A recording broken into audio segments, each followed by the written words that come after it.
Olá, dando continuidade à disciplina de redes de computadores, então trabalhando agora com a camada de enlace, né? Nós percebemos na parte introdutória que as redes de computadores são organizadas em camadas, né? Isso facilita o desenvolvimento da solução, né? Porque nós podemos desenvolver o hardware, por exemplo, e criar uma interface muito bem definida entre o hardware e o software, mas aí a implementação daquela camada do hardware fica a critério dos projetistas de hardware. Nós entramos posteriormente dentro do sistema operacional, e dentro do sistema operacional nós temos diferentes níveis também de software necessário, então nós vamos ter ali os drivers que farão a comunicação com os controladores da placa de rede, né, para que possa tirar a informação dentro do kernel e jogar para dentro da placa física, e tirar da placa física e jogar para dentro do kernel. Essa é uma tarefa bastante especializada. Depois nós entramos na camada 3, que é uma outra função, né, que trata de um sistema de endereçamento universal, criando uma rede única de forma universal, que seria a camada implementada pelo protocolo IP. E aí, sucessivamente, nós iríamos para a camada de transporte, né, que aí nós temos a preocupação com a aplicação, como nós já dissemos, né, na parte introdutória, e aí, na sequência, as camadas de, de aplicação, né, tanto a camada de apresentação, né, quanto a camada de sessão, a sessão, apresentação e a camada de aplicação, né. Se for só no modelo TCP/IP, na pilha TCP/IP, nós não temos a camada de sessão nem a camada de apresentação. Então, nós percebemos que essa organização em camada facilita o trabalho dos projetistas de redes, né? Até porque cada um tem uma especialidade, cada um trabalha com um nível da solução, e então, entre essas camadas é desenvolvida uma interface bem definida, essa interface, com um contrato bem claro, né? E aí, dentro de cada camada, o desenvolvimento é feito conforme a necessidade. E aí nós chegamos, então, na sequência da camada física, nós tínhamos a composição dos cabos, como os cabos são organizados, né? Os conectores, questão de fibra ótica, transmissão via rádio, né? De alta frequência, ou via satélites e assim por diante. Então, nós temos ali a camada física que, de fato, envia um sinal físico entre uma extremidade e outra. E quando nós começamos a falar camada de enlace, nós estamos entrando dentro da área digital propriamente dito, né? Quando nós queremos que a informação se transforme em bits e bytes, né? Então, iniciando a camada de enlace, qual que é a função dessa camada? Para que essa camada serve, né? Naturalmente, ela vem em cima da camada física, onde nós estamos através de corrente elétrica ou luz, ou ondas de rádio transmitindo dados de um lado para o outro, né? Informação de um lado para o outro. E agora nós precisamos organizar essa informação, porque até então, na camada 1, nós só conseguimos mandar sinais, né? Bits zeros e bits uns. Mas esses bits não estão, por exemplo, endereçados. Nós não sabemos quem são os destinatários. Então, lógico, quando nós temos uma rede baseada em banda passante, né, em que nós temos dois modems laçados, nós sabemos, vamos soltar os dados do modem A e vai chegar no modem B. Mas, uma vez que ele chegou nesse modem B, para onde essa informação tem que ser entregue? Para qual equipamento isso tem que ser entregue? Então, não há um sistema de endereçamento ainda na camada 1, né? É simplesmente uma forma de transmitir é, informações físicas. Então, o trabalho da camada de enlace, um dos trabalhos da camada de enlace, é criar esse sistema de endereçamento, inclusive das redes de computadores, né? E ela tem três objetivos bem claros, né? O primeiro é oferecer uma camada, uma interface de serviço bem definida para a camada de rede, né? Assim como todas as demais camadas, elas prestam serviço para a camada superior e inserem dados na camada inferior, né? Tratar erros de transmissão, ou seja, se eu estou transmitindo dados de um lado para o outro, é ela que trata esses erros, então ela pode ou detectar detectar que tem um erro e descartar os quadros, né? Então o quadro saiu da máquina A, foi para a máquina B. Esse quadro enlaçado chegou lá, ele detecta que aquilo é um erro, que o quadro foi modificado no caminho, né? Por uma interferência, alguma coisa, ele descarta esse quadro, ou ele pode tentar corrigir essa informação. O quadro chegou no destino B, percebe-se que esse quadro está com a informação incorreta, que alguns dos bits estão trocados, e ele parte então para corrigir e passa isso para a camada superior. Então ela pode tanto tratar erros com detecção ou correção. E naturalmente ela regula o fluxo de dados, porque veja bem, quando nós formos na camada de enlace, nós estamos tentando enquadrar os dados, né? Nós temos um conjunto de bits sendo transmitidos, e aí nós vamos colocar um cabeçalho ali na frente, vai dizer que é o início do quadro, um trailer no final para dizer o seguinte, ó, tudo que está nesse intervalo entre o cabeçalho e o trailer são dados válidos, né?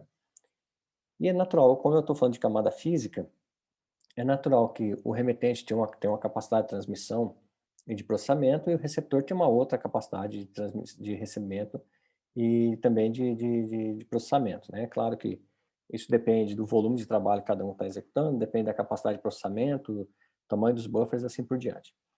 Então, cabe a essa camada de enlace também regular esse fluxo para que as duas extremidades consigam transmitir dados, seja full duplex ou half duplex, né? Full duplex os dois ao mesmo tempo. Half duplex nas duas direções, mais um de cada vez, ou simplex, quer dizer, numa única direção.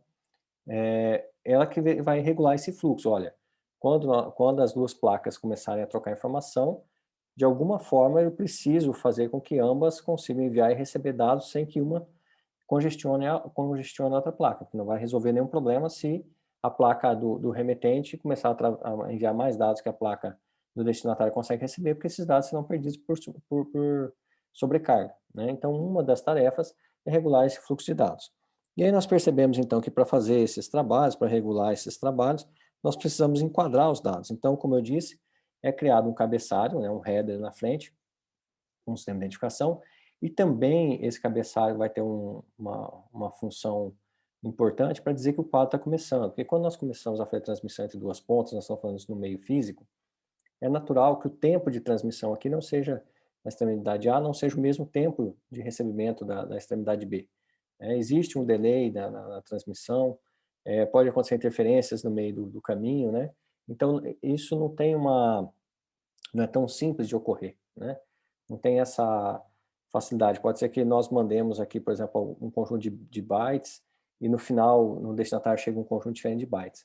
Então, tanto o cabeçalho quanto o trailer vai servir também para que o remetente identifique, olha, tudo que está no meio desse cabeçalho e desse trailer é uma carga útil, e esse mesmo cabeçalho e esse mesmo trailer vai ser usado no final para que o destinatário consiga retirar essa carga útil. Então ele vai ser utilizado para, inclusive, identificar onde que esses dados estão e também para ajudar na sincronização, porque veja bem, no momento que a máquina transmissora envia um quadro, pode acontecer, por exemplo, de uma parte desse quadro se perder. Então, digamos que o trailer se perca. É natural que quando isso chegue na máquina receptora, o trailer não vai chegar. Então, vai chegar lá um cabeçalho, uma carga útil, o trailer não vai chegar, né? Esse trailer aqui não vai aparecer lá, e na sequência vai aparecer um outro cabeçalho de um outro quadro, né? Por quê? Porque o trailer se perdeu. Então, quando não se identifica esse trailer, por exemplo, é natural que esse quadro todo aqui, que a máquina recebeu, seja descartado. Então, o trailer também serve para identificar a denominação dos quadros, né? Tanto cabeçalho como trailer. Por quê? A sequência tem que ser cabeçalho, dados, e aí um trailer. E o próximo, né, quadro que vem, nós vamos ter um cabeçalho na sequência. Então, nós sempre vamos ter, no fim de um quadro, um trailer seguido de um cabeçalho. Então, isso serve também para regular esse fluxo de dados que está ocorrendo entre as duas extremidades. Então, se eu recebo um trailer, por exemplo, não recebo o cabeçalho, recebo um conjunto de bytes qualquer ali, de dados, que seja, teoricamente, os dados, e um novo trailer, é sinal que faltou esse cabeçalho, então isso aqui também tem que ser descartado, ou corrigido, né? Naturalmente, nesse caso aqui, é bem provável que ele seria descartado.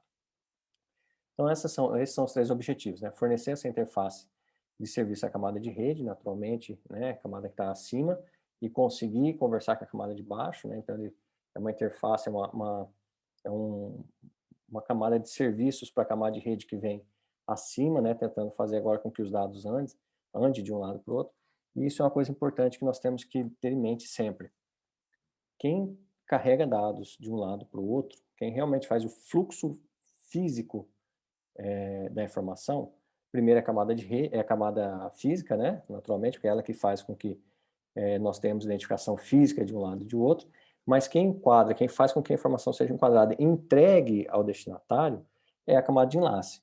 O que a camada de rede faz simplesmente é endereçar. Então, a camada de rede é responsável por endereçar e tomar a decisão de qual caminho seguir na rede física. Mas quem trafega dados de um lado para o outro, quem carrega esses dados fisicamente de um lado para o outro, é a camada de enlace em conjunto com a camada física, né? É bem comum nós vermos nas discussões muitos profissionais acharem que a camada de rede, o protocolo IP, carrega dados, ele que trafega os dados. Mas, na verdade, ele não trafega esses dados, ele simplesmente endereça e ajuda os roteadores a tomar decisão. Quem faz com que esses dados flua na rede física, numa rede cabeada, numa rede via satélite, ou numa rede via rádio, é a camada de enlace junto com a camada física. Então, dando continuidade, né, quais são os tipos de serviço que nós temos na camada de enlace? E aqui é bom observar que quando nós falamos de camada de enlace, nós estamos pensando tanto em redes locais, então redes Ethernet, por exemplo, que trabalham com o sistema de broadcast, em que eu uso uma banda base, né, ou seja, eu tenho o canal disponível. Quando uma máquina precisa transmitir dados, ela simplesmente injeta os dados nesse canal usando a sua capacidade máxima, então não tem conexão com nenhuma outra ponta, e também não tenho preocupação de modificar a portadora como é na banda passante. Nós também estamos falando de sistemas de banda passante, né, onde eu tenho modem dos dois lados, existe uma portadora no meio do caminho, uma onda no meio do caminho, e nós vamos modificando aquelas ondas, como nós vimos lá, lá atrás, né, por modulação, seja por amplitude, seja por fase, ou seja por frequência. E nós fazemos, então, a transmissão de dados por ali. Então, quando nós falamos de camada de enlace, a camada de enlace está se encaixando em diferentes tipos de tecnologia física. Então, ela pode oferecer vários tipos de serviço, né, desde serviços que são sem conexão e sem confirmação, ou seja, vamos começar na rede Ethernet, né? Uma máquina, quando nós dissemos agora há pouco, uma máquina quando quer transmitir, simplesmente ela ouve o meio, uma vez que aquele espectro de frequência está disponível, ele faz a transmissão usando a totalidade da capacidade do meio, né? Então, ou seja, não tem conexão nenhuma, ele não entrou em contato com a máquina de destino para dizer, olha, eu vou transmitir os dados agora, qual tipo, qual velocidade que você suporta, qual o tamanho da informação que eu posso mandar, o tamanho do quadro, não teve esse acordo prévio. E também não confirma, simplesmente ele entra no meio, manda aqueles dados lá e o problema está no receptor. É claro que quando nós usamos esse tipo de serviço sem conexão e sem confirmação, nós estamos trabalhando isso em redes muito confiáveis. Então, redes locais são redes que estão pouco expostas a interferências, né, até porque elas são de curta distância.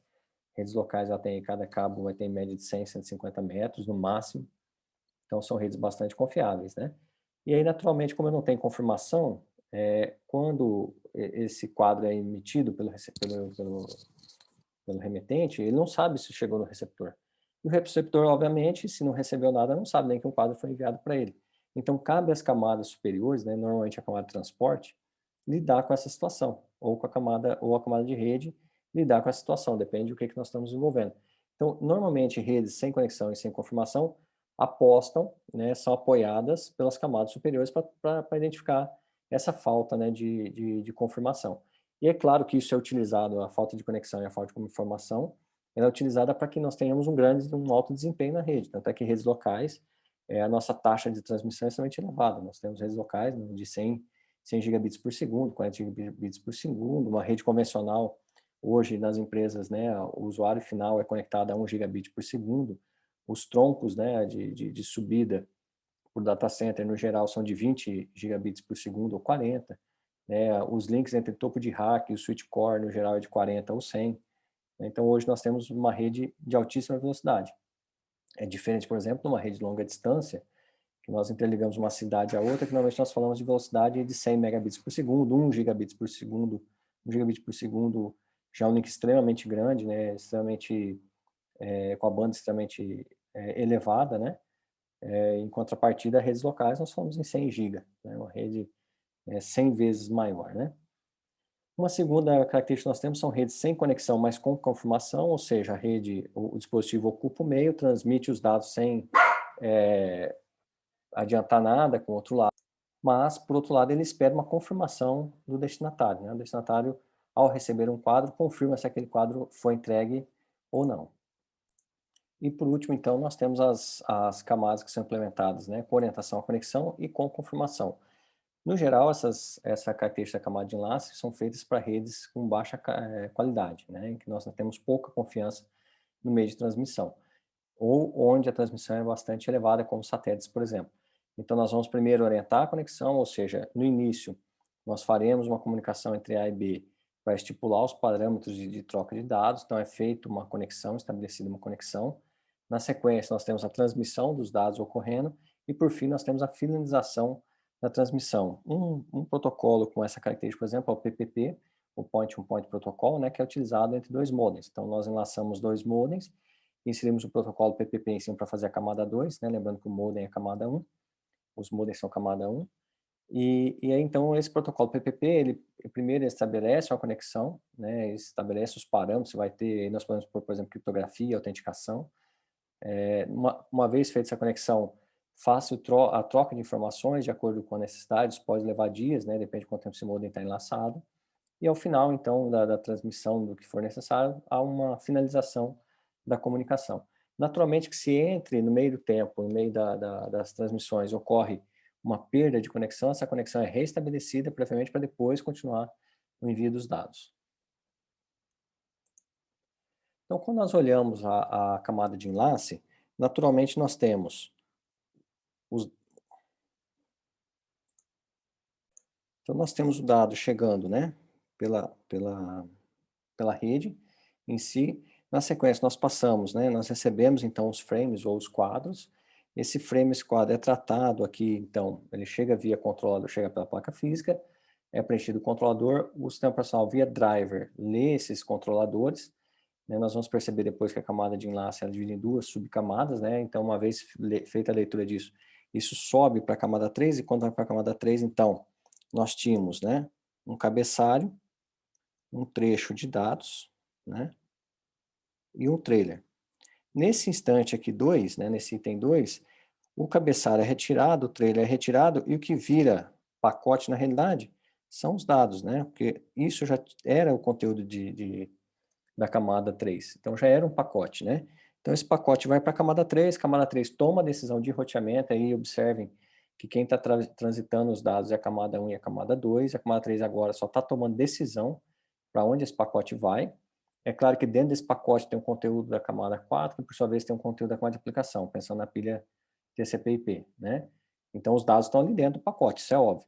Mas a camada que vai carregar os dados de um lado para o outro é a camada de enlace. Tanto é que quando nós enviamos os dados de A para B, né, independente de quantos roteadores esse pacote IP já passou, o endereço de origem vai ser daquela placa onde o quadro está saindo, e o endereço de destino da camada 2 vai ser a próxima placa de rede em que o quadro vai passar, e não o endereço final IP, né? Então nós vamos perceber isso na hora que nós formos montar o roteamento, a parte de roteamento, e nós vamos perceber então que entre uma origem A e um destino B, se nós temos N placas de rede no meio, o IP de origem e IP de destino nunca muda, mas os MACs, né, que são os endereços da camada de enlace, sempre muda de acordo com cada enlace que nós estamos passando. Então, se passar por um conjunto de 10 placas de rede, nós teremos 10 conjuntos de origem e destino diferentes, né? Então, uma vez chegou na camada 3, ela toma a decisão de para qual destino vai. Uma vez selecionado esse destino, desce novamente para a camada 2, isso gera novamente um quadro, esse quadro então é transmitido até a próxima máquina, na sua placa de rede também, que vai passar pelo controlador, o driver vai fazer a leitura, novamente vira pacote, camada 3 toma a decisão de roteamento, e assim sucessivamente, né? Então, quando nós olhamos, a impressão que nós temos é que o pacote sai da camada 3, vira quadro na camada 2, a próxima camada 2 abre esse quadro e emite ela para a camada 3, e assim por diante, né? Naturalmente, se isso aqui é o host de origem e esse aqui é o host de destino, né, final, é claro que isso aqui vai vir de uma camada superior e vai ser entregue para as camadas superiores, né? Se nós temos roteadores intermediários, ele só vai até a camada 3. Mas, de fato, o caminho que nós seguimos é esse caminho aqui, né? A informação, ela sai da camada 3, passa para a camada 2 e entra na camada física. Via camada física, ela trafega no meio físico e é entregue também lá para a placa de rede, né? Que é a camada física, que é parte da camada física. E aí, naturalmente, só para a camada 2 e para a camada 3, assim sucessivamente, né? E aí, como que isso é implementado? O que nós percebemos? Que existe uma camada física, essa camada física, como nós vimos lá, pode ser cabo, pode ser fibra, rádio, satélite, assim por diante. Então, nós temos todo aquele conjunto de especificação de cabo, se é par trançado, quantas tranças tem por metro quadrado, por metro, né? Nós sabemos que cada par tem um tipo de trança diferente, assim por diante. O conector vai ter um modelo, a interface vai ter outro modelo. E aí nós chegamos então na camada 2, que é isso que nós estamos, que é o objetivo da nossa unidade. Só que essa camada 2, ela é dividida em duas subcamadas. Então nós temos uma camada de lógico link lógico, né, controle de link lógico, e uma camada de acesso ao meio, né, que é a camada MAC. Por isso que nós temos sempre a denominação do MAC address, né? Qual que é o seu endereço MAC?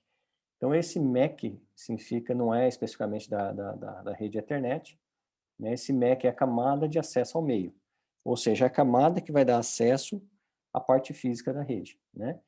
E aí, naturalmente, que essa camada MAC, ela está presa a cada placa de rede que nós temos. Então, se nós temos uma placa, uma rede Ethernet, por exemplo, mas com placa de 10 MB, uma placa de 100 MB, placa de 1 GB, placa de 40 GB, placa de 100 GB, cada placa pode ter uma característica de acesso ao meio diferente, né? Então, essa camada MAC, ela se adapta à interface física. E é natural que quando a gente tente subir para o sistema operacional, assim como o sistema operacional abstrai, por exemplo, o processador para as aplicações, criando a ideia de processo, abstrai memória para as aplicações, criando a ideia de páginas, né? Abstrai o disco, criando a ideia de file system, de arquivos, né? E assim sucessivamente. Quer dizer, o sistema operacional ele abstrai a complexidade do hardware para o programador que está acima, né? Para que ele tenha acesso a coisas mais abstratas, né? A dados, a mecanismos, a estruturas mais abstratas e não precisa lidar com a complexidade do hardware. Aqui acontece a mesma coisa, só que dentro do próprio sistema operacional. Como nós temos N camadas MAC, né, de acesso ao meio, fica difícil o sistema operacional se adaptar a todas.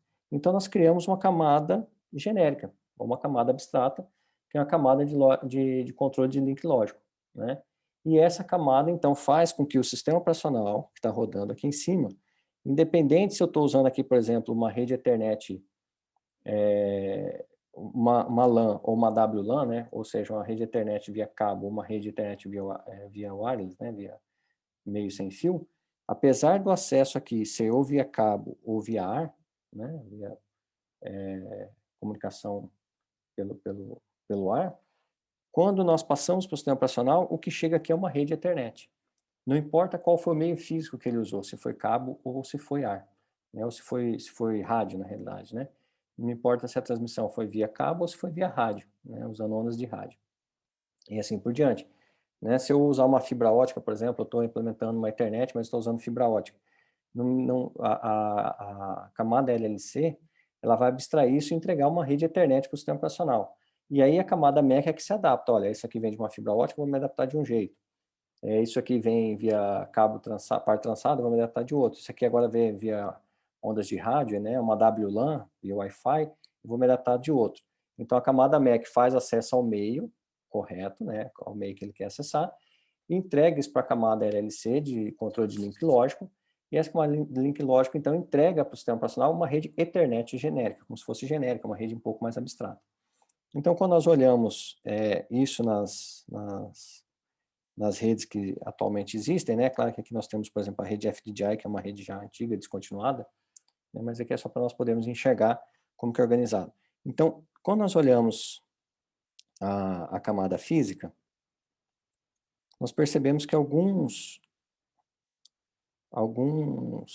tecnologias possuem implementação física. Então, quando nós somos rede Ethernet, por exemplo, pensamos em rede Ethernet, a rede Ethernet ela possui uma implementação física, que é a própria placa de rede, é o cabo, o conector, a, a, a variação de tensão, como é que aquilo é feito, o acesso, né, a uma banda base, assim por diante, né?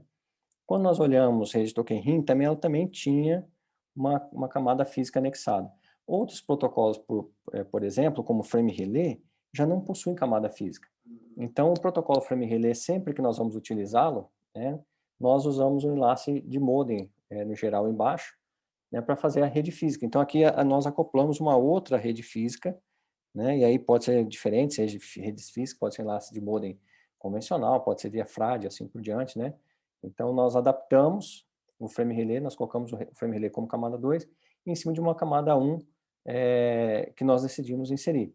Já outros protocolos como o Ethernet, ele traz consigo a especificação da camada 2 e também a especificação da camada 1. E aí, naturalmente, né, as camadas de enlace terão também aqui a parte do LLC, né, do controle link lógico. Então, observe aqui, por exemplo, o modelo, né, o padrão 802.3, que é o padrão internet que nós conhecemos, ele possui uma especificação da camada física, ou seja, o tipo de cabo, o tipo de conector, como nós havíamos falado.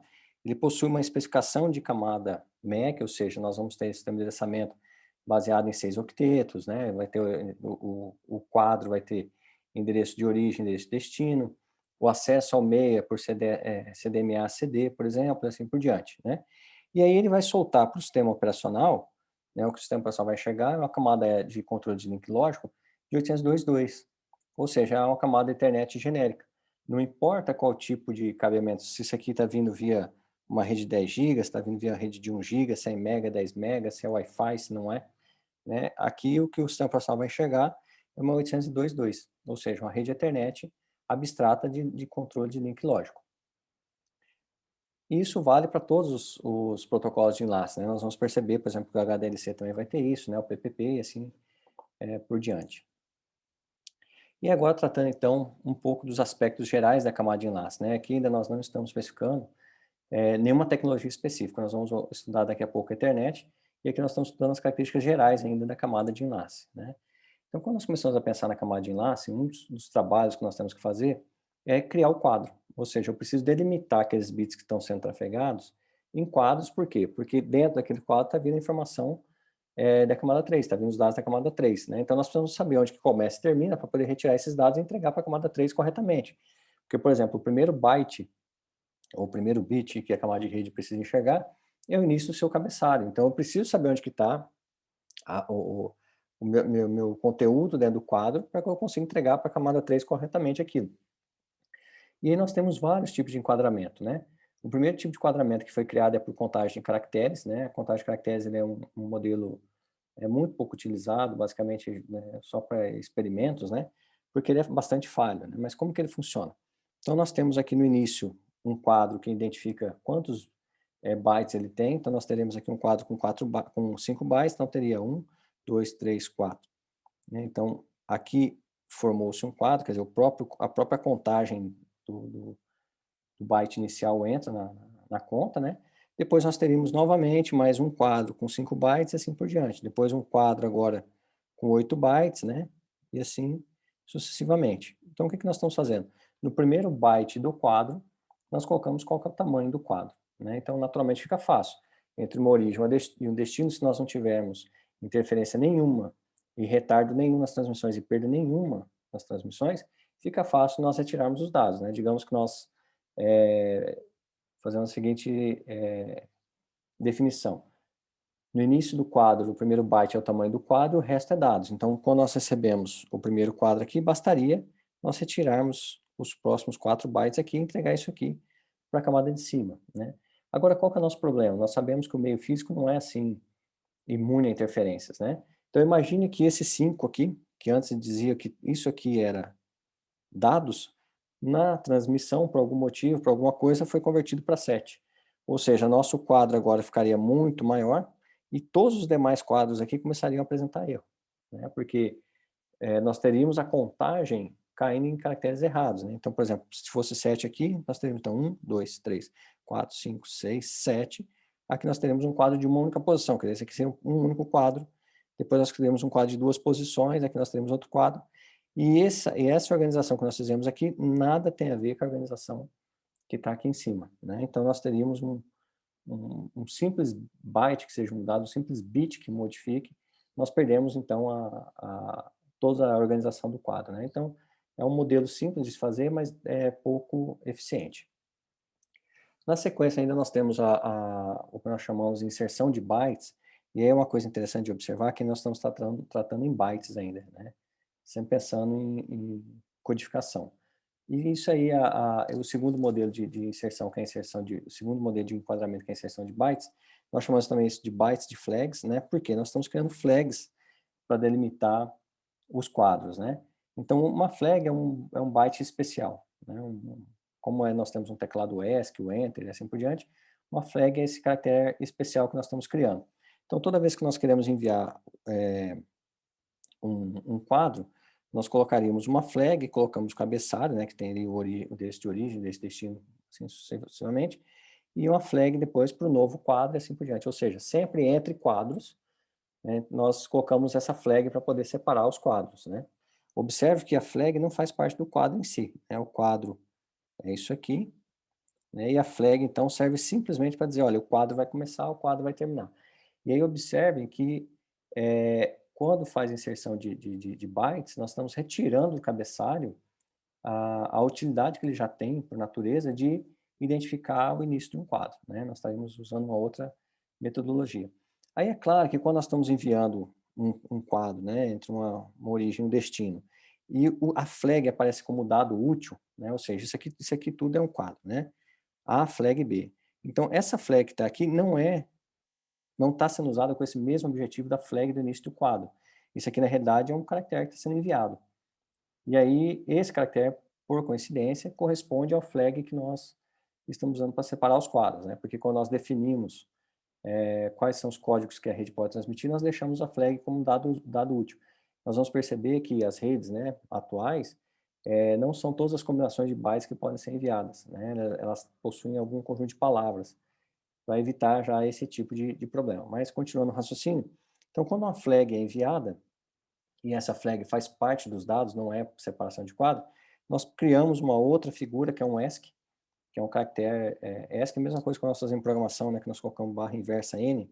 Esse N aqui é a ideia da flag, mas barra N, né, é a ideia da flag, a mesma coisa. Nós estamos usando o N aqui, que é um caractere regular, e aí colocando barra aqui para dizer que é uma flag, né? Aqui nós estamos fazendo o inverso. Em vez de nós usarmos o barra para dizer que é uma flag, nós estamos usando um ASCII aqui para dizer que essa flag faz parte dos dados, né? E aí, naturalmente, quando o ASCII também aparece no meio dos dados válidos, nós usamos dois ASCII para dizer que esse ASCII aqui é um ASCII válido, né? Então, ficaria ASCII, ASCII. Se aparece a sequência ASCII flag, né, ou seja, a flag, quando eu tenho só a flag, né, só a flag aqui, nós usamos ASCII flag. Agora, no nosso caso, apareceu essa mesma combinação ASCII flag num quadro regular, na parte de dados. Então, o que nós temos que fazer? A flag, né, o ASCII flag, esse ASCII, eu tenho outro ASCII para dizer que ele é válido, e um outro ASCII para dizer que a flag também é válida. Então, esse ASCII trata essa flag, esse ASCII daqui, e assim sucessivamente. Então, nós ficamos, então, com uma fileira de 3 ASCIIs, né, para poder dizer que esse ASCII flag aqui é um dado e não é um separador de quadro, né, pela flag. E da mesma forma, quando nós temos dois ASCII seguidos, né, que também são dados, que se repete aqui na possibilidade de eu enviar um único ASCII, né, ele também aparece aqui sendo seguido, precedido de mais dois ASCII, para dizer que é um ASCII realmente, né? Então, o que nós observamos? Quando nós usamos bytes de flags ou inserção de bytes, nós temos bastante complexidade para gerar isso, né? Se nós observarmos aqui, nós mandamos um byte A, um byte B, mais 2 bytes de ASCII, né? Então, nós estamos aqui mandando 4 bytes válidos e gastando mais 2, 50% com correção, né? Com controles. E aí nós estamos trabalhando ainda até agora com bytes, né? E aí nós percebemos que quando nós trabalhamos com camada, com rede de computadores, não faz muito sentido tratar bytes, porque quando nós falamos em bytes é porque aquela estrutura de 7 bits ou de 8 bits, né, que normalmente tem os 7 bits e um bit de correção, aquilo ali é uma informação. E quando nós pensamos em rede, como os dados estão vindo das camadas de cima, o byte só faz sentido para a aplicação. Para baixo tudo é bit, né? Tanto é que nós temos o costume em redes de não tratar mais de bytes, nós tratamos de octetos. Que quando nós falamos byte, nós estamos pensando em 7 bits mais um bit de correção. Quando nós estamos falando em octetos, nós estamos falando exatamente de 8 bits, né? Seja eles relacionados ou não. Então, na sequência, como nós tínhamos lá a inserção de bytes, o raciocínio seguinte é que nós tratemos uma inserção de bits, ou bit stuffing, né? Mesma ideia, e aí isso aqui já é uma técnica, né, utilizada na internet, por exemplo, existe um conjunto de bits que são enviados no cabeçalho para identificar o início do quadro, né, um pouco antes do cabeçalho do mesmo jeito, para identificar o início do quadro, né. E aí, o que é a inserção de bits? É exatamente igual a flag, mesmo raciocínio, só que agora nós enviamos um conjunto de bits regulares, né. Então, se nós observarmos aqui, sempre que eu tiver 0, perdão, só apertei aqui a tecla sem querer. Então, se nós tivermos 0, 1, 2, 3, 4, 5, 6 1s e um 0, isso é início de um quadro, né? Agora, observe, naturalmente, se eu vou enviar os dados que está aqui na figura A, eu teria que precedê-lo, 2, 3, 4, 5, 6, do início de quadro. Ou seja, isso aqui está dizendo que agora eu vou iniciar um quadro, aqui estão meus dados, e aí, ao final, naturalmente, eu abro, né, o final do quadro e assim, naturalmente, vou criar um novo quadro aqui e na sequência fazer a transmissão, né, de dados. Agora observe que dentro, assim como lá na inserção de bytes aconteceu da flag ser inserida como dados, aqui nós temos o mesmo problema. A sequência de 6 uns, né, que nós temos aqui, indica o início de quadro, o 0, 6, 1 mais um 0 é início de quadro, e essa mesma representação pode acontecer dentro do quadro, né, como sendo dados. Então, para isso, nós começamos a criar algumas regras, né? Então, sempre que, por exemplo, se nós temos 6 uns aqui, isso identificaria o início de quadro, né? Então, sempre que eu tenho aqui n-1, eu insiro um bit diferente. Então, pensando nesse conjunto de dados que nós temos aqui, toda vez que eu tiver 1, 2, 3, 4, 5, quer dizer, um a menos do que tem no início do quadro, eu insiro um bit 0 para dizer, olha, eu estou separando uma sequência de uns. E aí eu continuo a inserir uns. Por quê? Porque se eu começo a enviar aqui 0, olha, isso aqui pode ser um início de quadro. Quanto mais 6 uns, né? Isso ainda faz parte do início do quadro. E vem um 0 aqui na frente sendo dado de verdade, né? Se fosse dados mesmo, eu começo a perder, né? Eu vou identificar um início de quadro onde não é, onde é simplesmente dados. Então nós mudamos as cadeias disponíveis. Ou seja, dentro de uma cadeia válida dessa linguagem, eu nunca vou ter 6 uns seguidos. E se eu tiver 6 uns em seguida, eu vou inserir um 0 antes desse 1, e aí, naturalmente eu vou tratar isso no final, né, no receptor, e assim por diante. Esse é o modelo de inserção de bytes, é um modelo bastante utilizado ainda, né, hoje em dia, é um modelo bastante utilizado, por exemplo, na internet nós veremos daqui a pouco que ele faz uma inserção, não é tão simples assim, não é uma sequência tão pequena, é uma sequência bem maior, mas esse mesmo conceito, né. E aí um outro tipo que existe de enquadramento é tratar a violação de condição de camada física. Então eu posso dizer o seguinte, sempre que eu vou transmitir um bit 1, eu vou inserir sempre dois bits 1. Então o bit 1 é 1, né, um código. O bit 0 é sempre 00. Então se no meio de uma transmissão eu estou mandando bit 1, bit 0, bit 0, bit 1, de repente eu encontro um 0, esse par aqui, ele foi uma violação da camada física, ou seja, essa combinação na minha camada física nunca poderia acontecer. Então, quando eu acho isso aqui, eu estou iniciando um novo quadro, ou um 0, né, ou 0, 1, e assim por diante. É claro que aqui o exemplo está bem simples, né, nós vamos trabalhar, seria algo um pouco mais complexo, mas só para nós entendermos que sempre que eu tenho, então, eu posso enviar um conjunto de dados num formato, sempre que eu tenho um formato que não é proibido, eu teria uma exceção, e a exceção identifica, então, essa exceção identifica o início de um novo quadro.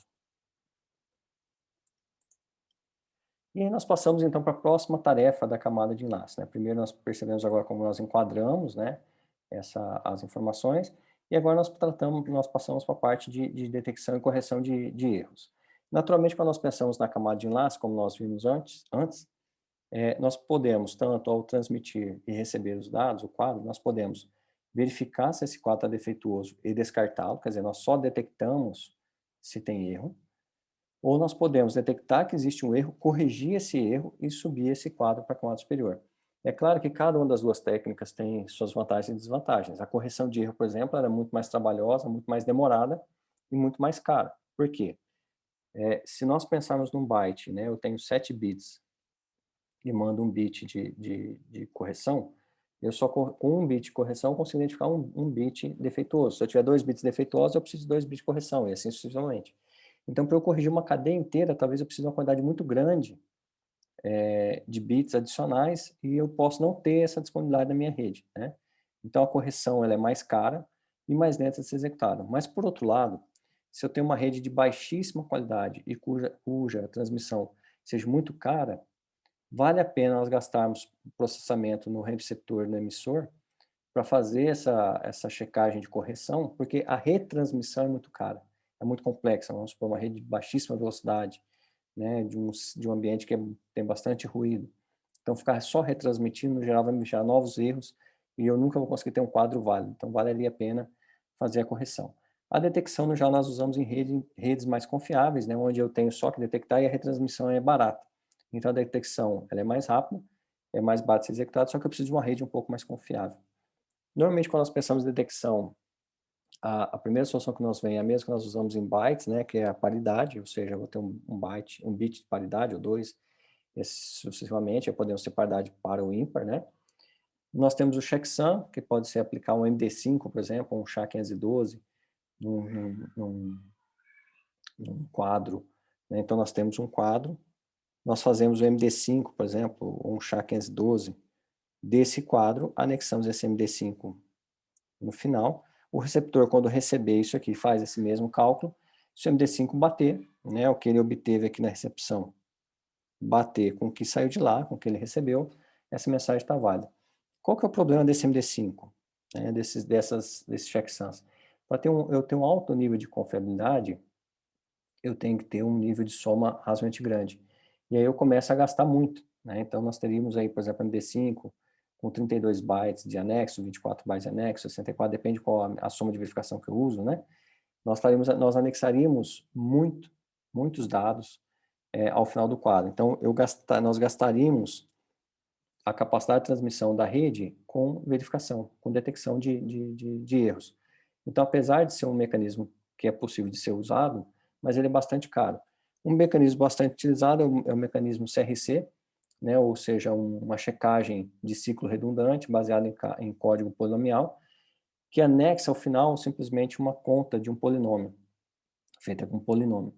Então, dependente do grau do polinômio, nós podemos ter x bits. Então, por exemplo, polinômio de grau 32, nós temos 32 bits apenas de dados adicional num quadro de 1.500 octetos. Né? E aí, então, eu começo a ter gastar menos unidade útil com detecção. Aí nós vamos olhar a CRC na sequência, né? Só comentando aqui sobre as técnicas de correção. Técnica de correção, naturalmente, nós temos, como foi falado, ele é um pouco mais caro. Nós temos, então, o código de Hamming, né, que utiliza um sistema binário, onde os bits, nós veremos um cálculo daqui a pouco, mas onde nas posições de base 2 nós fazemos a redundância de uma cadeia. É claro que isso para detectar bits únicos, nós teremos que usar um complemento da técnica para poder fazer detecção em rajada, ou seja, quando mais de um bit dá errado, né? Temos códigos convolucionários, Reed-Salomão, né? E também código de checagem de prioridade de baixa densidade, né? São técnicas para correção. Cada uma trabalha com um tipo de cálculo, né? Mas sempre com o mesmo objetivo de corrigir o bit ou um conjunto de bits que foram modificados. Então, passando primeiro para a detecção de erros, né? O método que nós vamos olhar mais perto é o CRC, né? A checagem redundante em ciclos, né? Ciclos de checagem redundante. E ele consiste, como eu já disse, num cálculo polinomial. E a ideia dele é simples, né? Então, nós temos aqui uma mensagem original. O que nós vamos fazer? Vamos imaginar o seguinte: se eu tenho o número aqui que eu estou querendo transmitir, 1532, o que eu preciso fazer é que tanto o transmissor quanto o receptor trabalhe com o sistema de divisão igual. Então, vamos supor, eu estou usando aqui base decimal só para nós podermos entender, daqui a pouco nós veremos já em binário, né? Mas digamos o seguinte, olha, nós vamos trabalhar aqui com o divisor 15. O que eu quero? Eu quero pegar esses dados aqui, dividir por esse divisor, e isso aqui tem que dar zero, para eu dizer que esse quadro aqui está correto, né? É óbvio que quando eu pego um conjunto de dados aleatório e divido por 15, dificilmente, né, impossível praticamente, sempre dá zero. O que nós vamos fazer então? Nós vamos inserir um conjunto de dados aqui no final, fazer algumas equações, para forçar com que esse conjunto de dados aqui seja divisível por 15. Para quê? Uma vez que nós fizemos isso, né, que nós obtivemos esse conteúdo que precisa ser injetado no final, então nós teremos os dados originais aqui, mais essa equação que nós faremos daqui a pouquinho, injetada ao final, para que isso aqui, quando chegue no destinatário, esse conjunto de dados aqui, e nós façamos a divisão por 15 aqui, por exemplo, o resto tem que ser zero, para dizer que está certo. Porque se não for divisível por 15, que foi o que nós combinamos aqui, olha, eu vou fazer sair de A um conjunto de dados que é divisível por 15, e quando chegar em B, B vai checar se é divisível por 15. Se for, é porque esse ajuste está correto, quer dizer, os bits não foram modificados no meio do caminho. Então, vamos pensar o seguinte, nós estamos mudando a informação 1532. É natural que quando nós vamos dividir isso por 15, né, vai dar 1 aqui, 0, baixo 3, baixo 2, aqui sobrou então 2. Observe que não é uma divisão de resto zero. Agora, veja bem, se eu pegar esse 2 e subtrair daqui, que foi o resto que me sobrou, eu passaria a ter 1.530. Se eu dividir por 15 agora, naturalmente isso aqui vai dar certo. O resto zero. Então, a informação que eu tenho que trafegar aqui não é 1.532, eu tenho que trafegar aqui 1.530. Qual que foi o nosso problema aqui? Que nós mudamos a informação original. A informação original era 1.532, eu estou mandando 1.530, que é divisível por 15. Então, eu não posso mexer no dado que eu estou transmitindo, como nós fizemos aqui. Eu preciso, de alguma forma, deslocar essa informação. Eu preciso deslocar, quer dizer, crescer esse tamanho, esses dados aqui, esses aqui são os dados original. Eu preciso fazer com que ele cresça um pouco, e aí aplicar essa divisão por 15, né, nesses dados ampliados. E aí sim, então, eu vou ter aqui esse CRC que vai ser injetado nos dados reais. Na realidade, esse CRC, essa operação que nós fizemos de menos no final, né, tinha sobrado 2, nós temos o número menos 2. Esse CRC, na realidade, vai ser subtraído dessa cadeia, e no final, então, nós teremos esse conjunto de dados aqui que vai chegar do outro lado e vai ser divisível por 15. Então, nós faremos a divisão, mas nós precisamos ampliar os dados que vai ser transmitido para que nós, ao modificarmos esses dados, nós não nós não interferiremos nos dados em si, né? E sim só na parte final que nós estamos inserindo. Então, se nós pensarmos isso em binário, né, eu vou só passar para frente aqui para que nós possamos fazer a conta, e aí eu volto na sequência para as definições.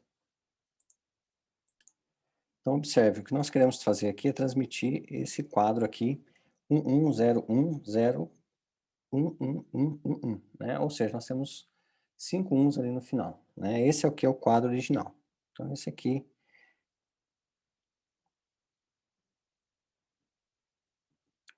é nosso quadro original. Essa é a informação que nós queremos transmitir, né? É claro que, como nós havíamos dito, né, nós temos que ter uma combinação entre as duas pontas de qual vai ser o divisor. E aí nós, então, chamamos esse polinômio aqui de gerador, ou seja, as duas pontas farão a divisão, tanto o remetente quanto o receptor, farão a divisão por esse número, né, que era o 15 que nós tínhamos ali no exemplo decimal. Agora observe, né, nós estamos tratando isso aí como polinômio, né, é um cálculo polinomial. Então o que nós temos aqui? Nós sabemos que o polinômio começa no grau zero, né, começa a contar em zero, então nós temos 1, 2, 3, 4, são 5 números, então nós temos um polinômio aqui x4 mais 3, 2, 1, x1 mais x0. Então nós temos um polinômio de grau 4, né? Ou seja, quando nós fizermos uma divisão, o nosso maior resto vai ser 4 dígitos, né? Então, nosso maior resto são 4 dígitos, que quando entrar no quinto, nós temos novamente a equação a rotação, né, do cálculo. Então, o que nós precisamos fazer?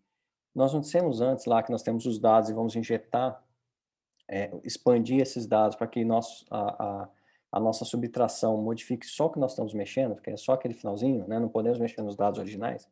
Então, o que nós vamos fazer? Até aqui nós temos o quadro original, né? Se nós observarmos aqui, ó, aqui nós temos o quadro original. Como nosso polinômio é de grau 4, nós vamos inserir 4 zeros aqui, ou seja, que são os valores, né, os números, as casas decimais, ali, as casas binárias, que podem ser modificadas. Se eu colocar grau 3, expandir essa cadeia com 3 zeros, eu posso, na subtração, começar mexendo no quadro de dados. Então, quando eu coloco ali uma quantidade de bits igual ao maior grau do meu polinômio, eu tenho certeza que eu jamais, ao fazer uma subtração, vou mexer nos dados originais, né? E aí nós passamos a fazer a divisão convencional. Então aqui está nosso divisor, né, que nós havíamos combinado. Então quando nós pegamos, deixa eu só limpar para ficar mais fácil aqui. Quando nós pegamos aqui, então a primeira parte vai dar 1, né? Aí aqui a divisão é a divisão regular, né, como se fosse um XOR. Então 0 e 1 dá 1, 1 e 1, né? 1 XOR 1 dá 0, 0 XOR 1 dá 0, 1 XOR 1 dá 1. Então esse aqui foi o nosso resto, né? Aqui. Esse 1 que está aqui abaixo aqui, naturalmente, e isso aqui normalmente, de novo, dá 1, uma vez, né? Como é binário, eu só posso ter 0 ou 1, não é? E aí, então, eu faço novamente, repito aqui no meu divisor, né? e aí faço o XOR, vou ter novamente esse resultado, baixo o próximo 1. A minha cadeia aqui, né, dá 0, não consigo fazer nada, sobrou 1, abaixa novamente, dá 0, e assim vou fazendo essa divisão, né, usando XOR. Quando eu chegar ao resto da minha divisão, eu vou ter um resto aqui, o resto 1, 0, né, os bits 1, 0. E observe que aqui nós temos 2 bits, que é menor que o grau 4 que nós tínhamos colocado aqui em cima, né? Nós tínhamos colocado 4 bits ali de segurança. O que nós vamos fazer então? A mesma coisa que nós fizemos com o decimal ali. Nós vamos pegar esse resto aqui e subtrair, né, subtrair do nosso conjunto de dados, que na realidade é um conjunto de dados modificado, né? A nossa subtração aqui, ela também é baseada em XOR, né? Então, quando eu faço aqui 0, né, 0, faço nossa cadeia aqui, né, e subtraio, isso aqui é subtração binária, né, sem resto, então nós temos o 10 entrando aqui, o 1, 0 entrando aqui no final, né? Então aqui gerou a nossa nova cadeia a ser transmitida. E observe que os dados de fato estão até aqui, né? Esses dados aqui. Essa parte aqui, né, esse conjunto de bits adicionais, que é o que nós chamamos de CRC. É esse CRC que gera a divisibilidade pelo polinômio gerador aqui divisor, que nós combinamos nas duas pontas. Quando esse dado agora chegar, né, então nós enviamos esse quadro aqui, né, o quadro transmitido para o destinatário. Uma vez que esse quadro é recebido, quando nós dividirmos esse quadro, né, por esse polinômio gerador, o resto dessa divisão aqui será 0, se o quadro não tiver nenhuma modificação no caminho. Se por acaso algum desses bits aqui no meio do caminho for modificado, a nossa divisão não será mais 0, então o quadro não está mais correto e ele será automaticamente descartado. E aqui só para esclarecer, né, para ficar bem claro, aqui a operação no final foi uma operação de subtração. Então, se nós pegarmos aqui o quadro original que nós tínhamos aqui já com adicional, 1, 1, 0, 1, 0, 2, 3, 4, né? E quando nós subtraímos com esse 1, 0 que restou, né? Essa subtração é subtração sem resto, né? É só essa observação que eu queria colocar.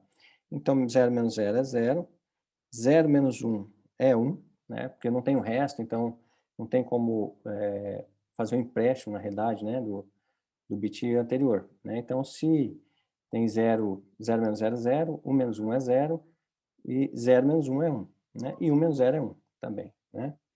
Aqui, então, continua aqui o resto da sequência, por isso que esse 10 foi aparecer ao final aqui da nossa cadeia, né? Então, só fechando o raciocínio, uma vez que nós transmitimos essa cadeia aqui, quando nós, no final, fizermos a divisão pelo nosso polinômio divisor, que é esse polinômio que nós combinamos aqui entre as duas extremidades, o resto precisa ser 0. Se não for 0, eu não tenho, houve algum erro na transmissão, e esse quadro, então, será descartado. E aqui, voltando, então, só para a parte de formalização, né, muito fácil fazer o cálculo, né? Então, a definição aqui, eu deixei a observação. Então, só deixei essa observação, né, que é a subtração. Caso tenha alguma dúvida na hora de fazer, né, basicamente ela é igual, é idêntica à operação XOR, né? Então, itens iguais nós temos 0, né? Itens, informações diferentes nós temos o bit 1, né? Aquela subtração que nós tivemos lá, então, era 0, 0 e 10, né? Então, quando nós temos iguais, nós temos o 0, diferente nós temos 1, né? Então, é um XOR, uma operação XOR regular. Então, ele o CRC, né, denominado de código polinomial, naturalmente baseado em polinômios, né? Nós, a ponta A e a ponta B, elas combinam qual polinômio vai ser utilizado para ser feita a divisão. E aí, naturalmente, quando nós temos esse cálculo polinomial, uma das obrigações é que tanto o primeiro quanto o último bit seja 1. E aí, esses polinômios, eles não são polinômios qualquer, né? Cada tecnologia de rede tem o seu polinômio específico, né? Então, existe uma combinação que facilita essas equações. E aí, simplesmente, como nós fizemos lá, nós tiramos qual é o polinômio aqui. Então, se o polinômio, nós temos aqui 6 bits, né? Então, como nós começamos no grau 0, então nós temos, o maior grau do polinômio vai ser n-1, né? Então, inicialmente nós temos aqui x5, x4, depois x0, né? Que nos dá esse polinômio e aqui as equações que nós havíamos dito antes.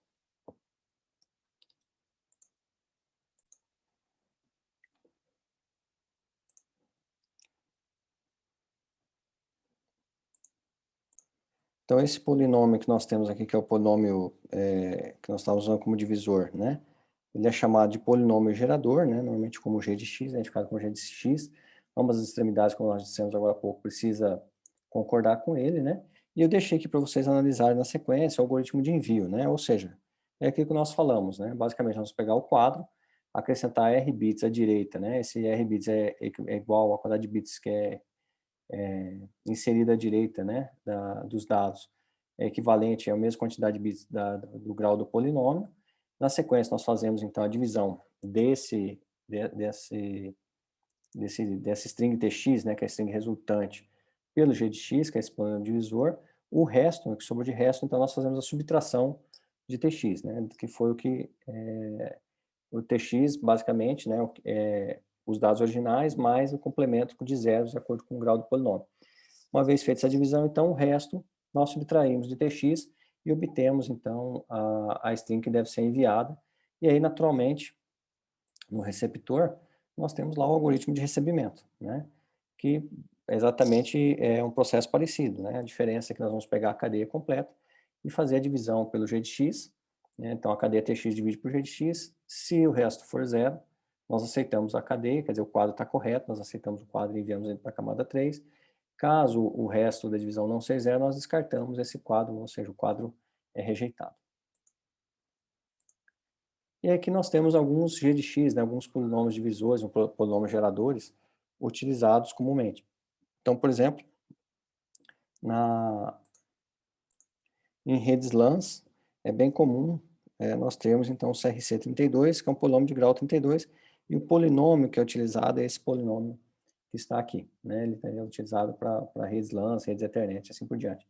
Nós temos aqui, então, outros polinômios, por exemplo, a camada de adaptação Ethernet, ATM ou a camada de cabeçalho, né? Então, nós temos polinômios menores, até porque a ATM é uma rede baseada em célula, né? Então são células pequenininhas, é diferente dos quadros grandes de frame relay, por exemplo, a Ethernet que nós temos, e assim sucessivamente.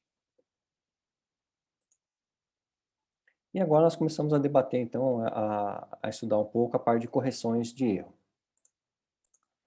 Então, quando nós pensamos em correção de erro, né, a primeira solução que nos vem à mente são os bits de paridade, né? Então, nós tínhamos ali 7 bits de dados e um bit de paridade, que poderia, por exemplo, dizer se a quantidade de bits 1 é par ou a quantidade de bits 1 é ímpar. Aí que acontece isso para detectar erro, né? Naturalmente, quando nós temos um bit de paridade só, nós conseguimos saber se existe um erro ou não, mas nós não conseguimos identificar onde nós temos esse erro, né? E nós sabemos que para identificar onde tem esse erro, por exemplo, em paridade, nós deveríamos ter um bit de paridade para cada bit que é transmitido, né? Então, nós teríamos o dobro da cadeia com bits de redundância, né? Então, uma das definições que vem quando nós trabalhamos com correção de erro é o que nós chamamos de code word, ou palavra de código, né?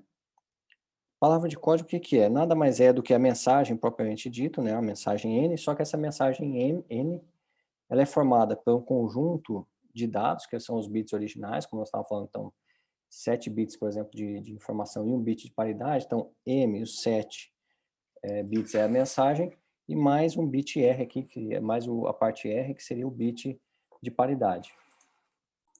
Então, code word é isso, né? São as palavras que a rede aceita, que a tecnologia aceita, e ela é composta por um conjunto de bits que formam a mensagem propriamente dita, e um conjunto de bits redundantes para correção desses bits de mensagem, né? E aí o código de RAM, eu já volto aqui nas definições, só para que nós possamos entender como que a técnica funciona. Qual que é a ideia? Nós temos um conjunto aqui, então, de informações que vão ser transmitidas, né? E o que ele propõe? Que nós utilizemos os bits de potência de 2 como bits de redundância. Então, se nós temos, por exemplo, uma cadeia aqui de 11 bits, por exemplo, nós vamos utilizar a cadeia, a posição 1, a posição 2, que são múltiplos de 2, né? A posição 4, a posição 8, como bits de paridade, né? Como bits de correção. Só que no código de RAM original, nós conseguimos corrigir um único bit defeituoso. E qual que é a ideia? Como nós vamos utilizar os bits que são potentes de 2 para detecção e correção, né? Sempre que nós formos utilizá-los, os bits adicionais, o cálculo da paridade é feito com múltiplos bits, né? Então, por exemplo, o bit 1. O bit 1 ele é utilizado para fazer, por exemplo, a detecção do bit 3. Por quê? O bit 3 é formado com 2 mais 1, né, em binário. Então, a correção do bit 3, a paridade do bit 3, digamos assim, né, é feita pelo bit 2 e pelo bit 1. O bit 5, por sua vez, em 5 em binário vai ser 4 mais 1, então ele vai ser feito pelo bit 4 mais o bit 1. O bit 7, né, 4 mais 2 mais 1, então vai ter a paridade. Então, o que nós estamos percebendo? Que a paridade de cada bit de dados da mensagem é checado por mais de um bit de correção, né? Então, vamos fazer um exemplo para a gente poder entender como é que funciona o código de RAM e depois partir para as definições dele. Então, observe, né? A mensagem que nós queremos transmitir é essa mensagem aqui, A, né? Aí, o que o código de RAM tenta fazer?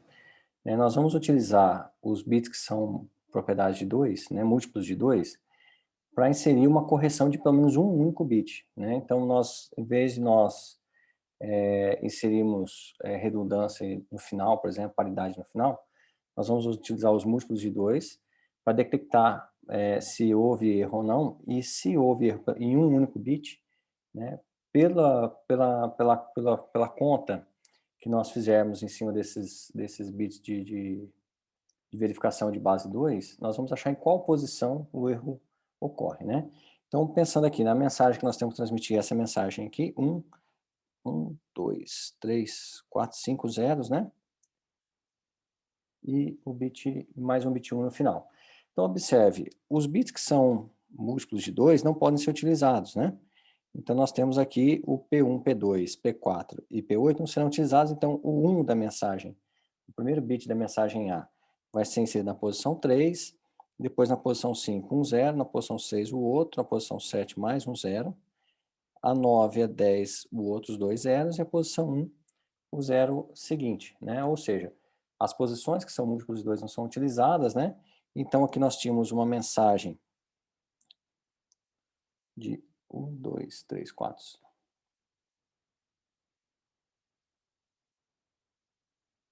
7 bits, e nós passamos então agora até uma mensagem de 11 bits, né? Tava difícil de enxergar aqui os números, né? E aí, como é que nós fazemos então? Vamos pensar o seguinte, quando nós temos aqui a posição, o bit 1, né, o bit 1 da paridade ali, posição P1, perdão, a posição P1, quais são os números de 1 a 11, que não são de base 2, que são formados pelo 1, né? Então, se nós olharmos o 3, por exemplo, o 3 em binário é 2 mais 1, né? Então, a posição 3 tem influência, utiliza 2 elevado a 0, né? Que é o valor 1 em binário. E aí, o que nós vamos fazer? Nossa paridade aqui vai ser um XOR entre todos os demais números que utilizam a posição 1, né, o bit 1, para complementar em base 2 aquele número. Então, continuando aqui. O 3 utiliza, 5, né, é 4 mais 1, então 5 também é utilizado. O 6, 4 mais 2 não. 7, 4 mais 2 mais 1, né, então 7 entra no cálculo. O 8 pula, 9 é 8 mais 1, então 9 também entra nessa equação.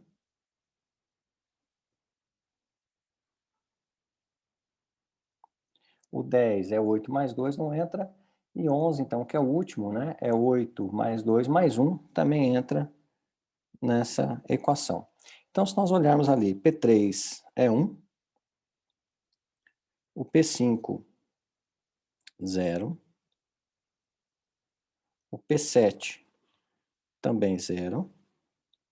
O P9 também é 0. E o P11 aqui é 1. Então, executando o XOR aqui, né? 1 XOR com 0 dá 1. 1 XOR com 0 também dá 1. 1 XOR com 0 também dá 1. 1 XOR com 1 dá 0. Então, o P1, né, que nós estávamos calculando aqui, vai ser igual a 0. E assim sucessivamente. Nós fazemos a mesma coisa para o P2, né? Quem que entra no cálculo de P2, né? Nós vamos ter o P3 entra no cálculo de P2, P5 não entra, P6 entra no cálculo de P2, P7 é 4 mais 2 mais 1, né? P7 também entra, P9, perdão, 8 mais 1 não entra, P10, 8 mais 2 entra, e o P11, né? Posição 11, nós vamos ter a posição 11 aqui, só observando que na figura está como M, né? Nós estamos contando tudo como posição, né? Mas a posição 11 aqui é 8 mais 2, então também entra no cálculo. Quando nós fizemos o XOR entre esses números aqui, né? Nós vamos ter, então, como resposta, naturalmente, o 0. Fazemos a mesma coisa para o 4, né? O 4, deixa eu só limpar aqui o desenho para ficar mais fácil. O 4, nós teremos o 6, que é 4 mais 2, né? Então, o 6 entra na conta. O 5 também entra, porque é 4 mais 1. O 7, 4 mais 2 mais 1 também entra.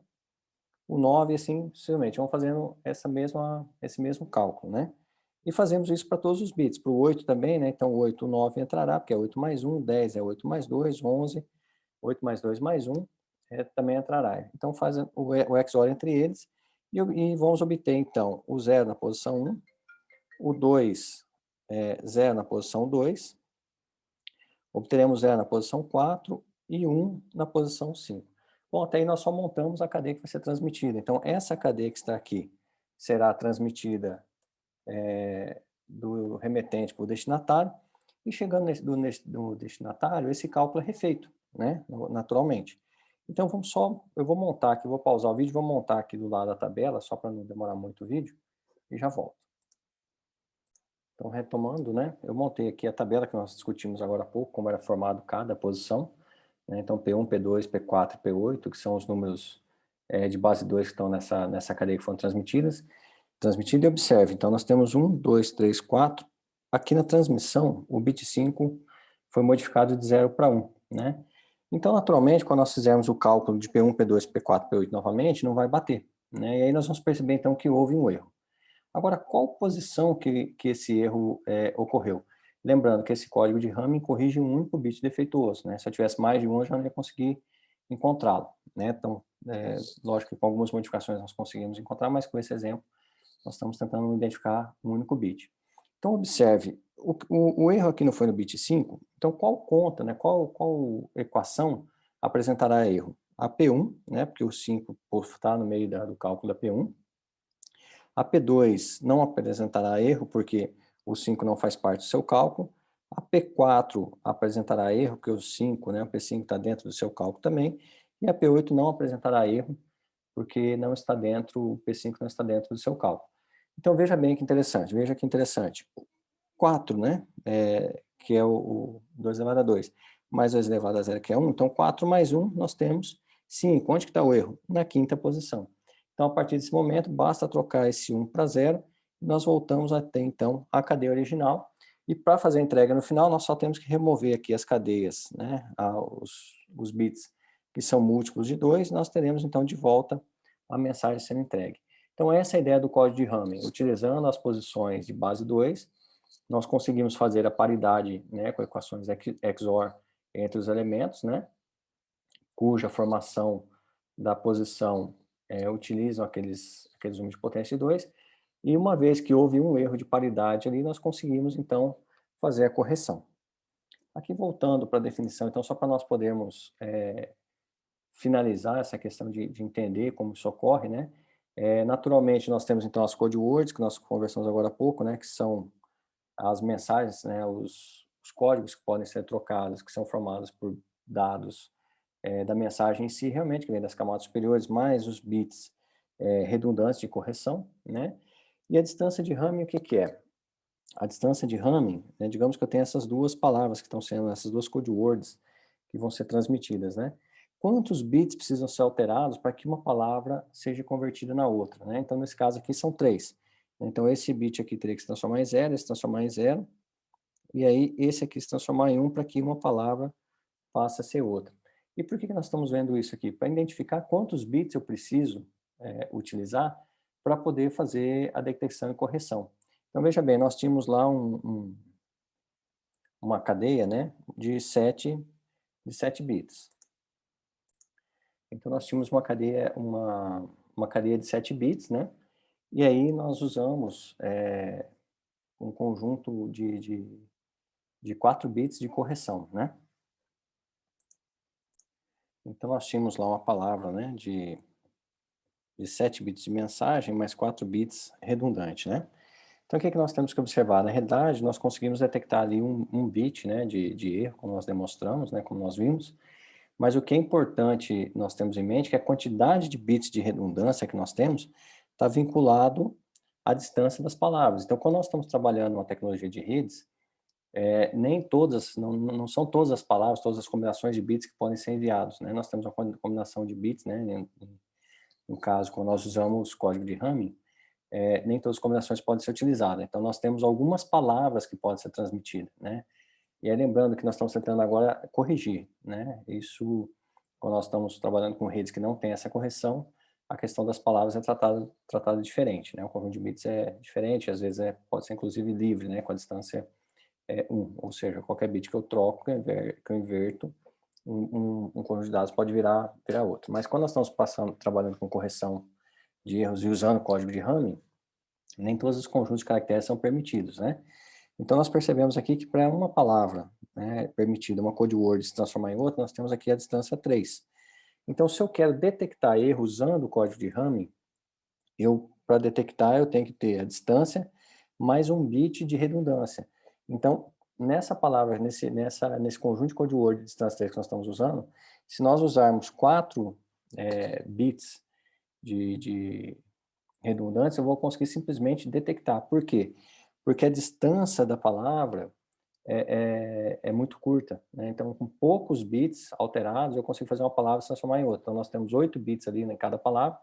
Se eu alterar só 3, quer dizer, menos da metade, uma palavra se transforma na outra. Então, para que eu consiga detectar esse erro, eu preciso de uma quantidade grande de bits, né? E para eu corrigir, eu preciso de 2D mais 1. Então, quando nós estamos projetando uma rede de enlace, por exemplo, nós queremos trabalhar com correção em código de Hamming, o que que nós temos que fazer? Definir as palavras que vão compor essa tecnologia, depois achar qual que é a distância do código completo. O que que é a distância do código completo? É a menor distância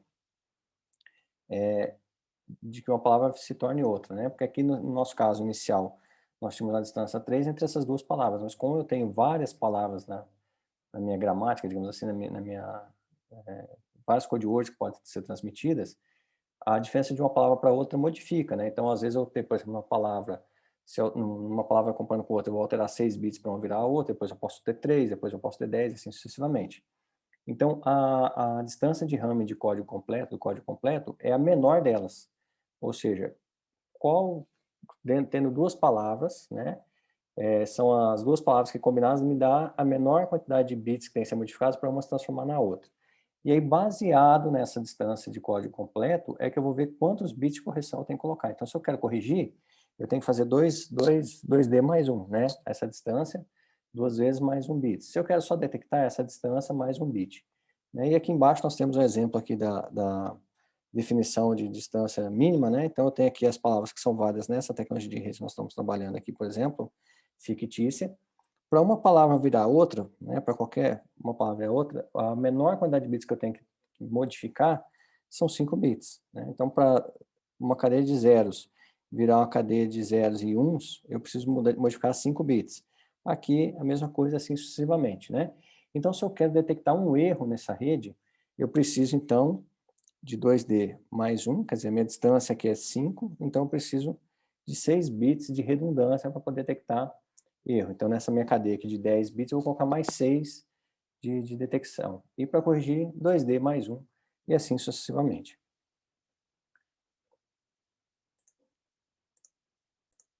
Aqui, então, passar simplesmente o exemplo. Eu deixei as definições do método aqui em cima para que vocês possam analisar com calma, né? Onde nós fizemos aquele cálculo, identificando o bit 5 como defeituoso.